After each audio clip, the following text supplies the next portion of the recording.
high in the mountains of southern Colorado in Pagosa Springs, and we're just about ready to go meet Wayne and Kathy Justice, who learned the hard way just how devastating fluoride can be to their animals. They show horses, quarter horses. They've lost 6 and 4 dogs. They now know why.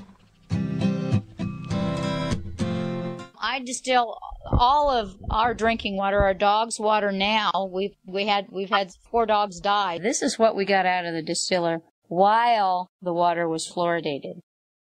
90% of the arsenic in drinking water additives comes from the hydrofluosilicic acid fluoridation chemical. But you see how much clearer it got, and it wasn't thick. Hi, I'm Kathy Justice. My husband is Wayne Justice, Western artist. We raise registered quarter horses. We breed, show, and play with our horses. We love our horses. And everything was going great until 1985 when artificial fluoridation started. We had no idea that was what was making our horses sick. So we changed feeds, we did everything, had vets come out, we went to the ends of the earth trying to figure out what was wrong with our horses, and it wasn't until 2002 that my most precious baby doe died. It's hard to talk about it. 6 different vets, 2 of which were at Colorado State University, that had absolutely no clue what was wrong with her. Winter of 2003-2004, we had snow on the ground all winter long. That's the first winter in many winters, because Colorado's been having a drought, that we had snow on the ground all winter long. We have a 100-gallon tank outside, and we do allow our horses to be horses, so we keep them in the barn at night, but during the day, which is the biggest part of their day, they are out and they're able to play and do what they like to do. Well, we noticed that that tank that we normally filled every day to day and a half was only needing filled every 18 to 19 days. So we started watching the horses, and they would even stand right there by the tank with the heated city fluoridated water, looked clean, and eat snow. And they were eating snow a big part of the day. And we noticed that all the colics stopped. The amount of colics that we were having, we didn't have one colic all winter long. And almost all of the symptoms, we had baby doe who had all this heavy Cushing's hair. She shed all winter long. Well, when it gets down to 35 degrees below zero, a horse shouldn't be shedding, but she was shedding this excess hair.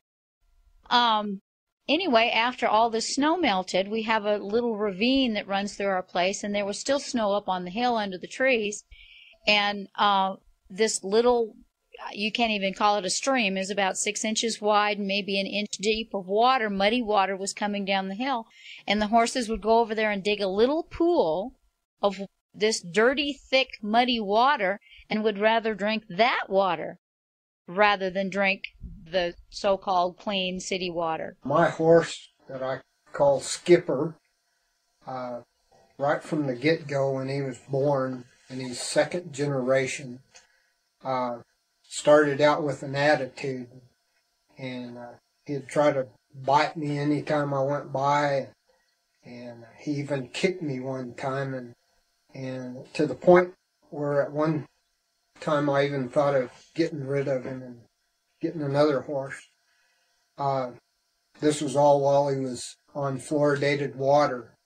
We noticed it didn't take too long after fluoridation had quit in our water that his attitude changed, and he now is a lover. He's a completely different horse. So I wouldn't sell him or part with him for $1 million. No, he's a great horse. It had to have been the fluoridation. Dental fluorosis, and then the attitude problems that Wayne was talking about, chronic coughing and wheezing, allergic reaction with skin bumps, kidney problems, constant excessive urination, and cancer. Horses, on average, a standing horse, one that is not doing anything, will drink between 10 to 12 gallons a day. A lactating mare can actually double that amount. Ironic thing is the horses that we had get the sickest, the quickest, were the mares that were lactating, the mares that we had for brood mares. So my husband dug the mare back up, took a leg just below the knee, and sent it to Dr. Crook. To summarize what we found in the Justice horses: 1, there is a source of fluoride, namely the artificial fluoridation of the community water, which is the only source of water for the horses and the only source of fluoride, because there is no fluoridated mineral supplements used and there is no fluoride containing fertilizer used on the farm. 2, dental fluorosis. 3, we have the clinical manifestations as documented by Kathy Justice there in numerous pictures: hoof deformities, thickened bones. Then we have chemical analysis of the bone ash from a number of horses. We have radiographic evidences. Now we are up to 3, 4, 5. We have also microscopic evidences of fluoride damage to the bone tissue, also reported allergy reaction to the artificial fluoridation of the community water. So all with the evidences we have accumulated, there can be no doubt at all, and stated with reasonable scientific certainty, that the Justice horses were and are suffering from chronic fluoride poisoning. It wasn't until we got the scientific paper from Dr. Crook, the first one from Baby Doe, that I sent the water department a letter and told them, this is what you've done to my horses. And they were totally appalled. Second meeting, they were going to educate us how good fluoride was for us. And, of course, the things that they said were basically lies. The fluoridation of the Pagosa area water supply ceased. The citizens stood up and demanded that the water district act responsibly, and thankfully they did.